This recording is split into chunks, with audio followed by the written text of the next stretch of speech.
Hi everyone, it's Eileen here, also known as One on YouTube. Just a quick get together here on my channel to briefly talk about how now that you've seen the Mandela effect in action, you could actually be causing it. Yep, you could be the source of it, especially the people who are aware and awake and see it. They may have more of a role to play than others. And the way I came to this conclusion is if you study a little bit about Carl Jung and you know about archetypes that all human beings share, the hero, the crone, the saint, the sinner, etc. And you look at the 100th monkey effect, where once you reach a critical point in a population of animals or people that learn a new skill, it becomes automatic. You no longer have to teach it. It just happens all over the world, not just in one community. And when you tie that together with the theories of, we won't even go into holographic universe and parallel dimensions because that actually ties in quite nicely with this. We'll just talk about the human hive mind.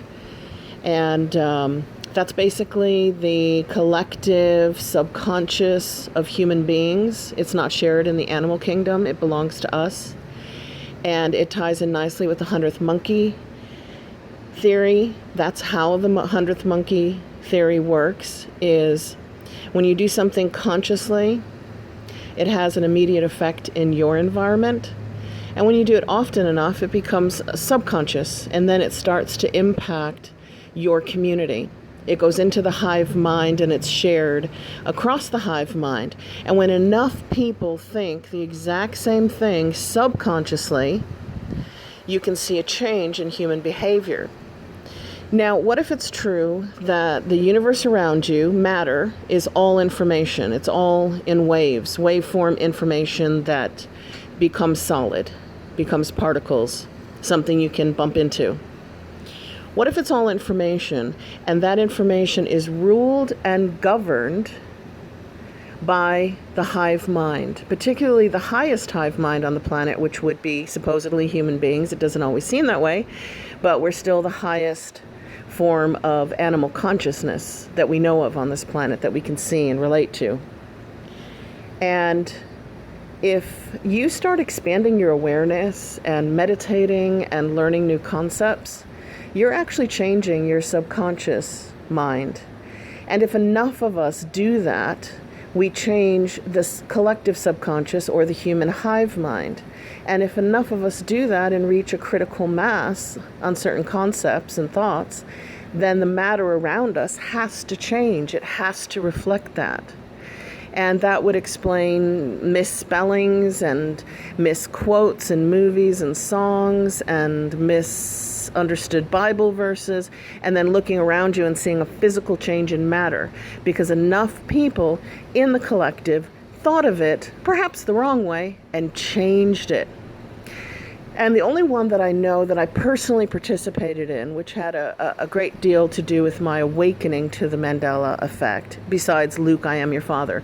When I saw that and it was no, I am your father, I just knew we weren't in Kansas anymore. Something funny was going on in our material, solid world. But other than that, what really became my personal Mandela effect that I had a part to play in was I drove a Volkswagen for several years, and on the steering wheel was the big logo without any break in it between the V and the W. And I'd be driving along and, not paying attention, listening to music, not particularly thinking of anything, and I'd look down at that logo so often. And quite a few times I would think, I can't really see where the V begins and the W ends, which is how they designed it originally. That's the way they wanted it. That has to do with sigil magic, which you can look up on your own and see how many of our logos are done in sigil, for sigil magic, to produce a greater effect in the community, more money. Basically, I would look at the steering wheel and think it'd be a lot better if they put a line between the inside V and the outside W, because then I'd instantly know it was a V and a W. And I must have thought that at least a dozen times that I recall. But what if while I was driving, I put that thought into my subconscious mind, which is attached to the human hive mind, the collective unconscious? And what if it just sat there thinking that all the time, subconsciously, without realizing it? And what if when enough people driving Volkswagens thought the same thing, we actually created a physical change in the matter around us? Because the matter is just a physical conglomeration of information in waveform. If the hive mind is at work in controlling and editing the matter around us, then things like chemicals in chemtrails, chemicals in food, water, and air,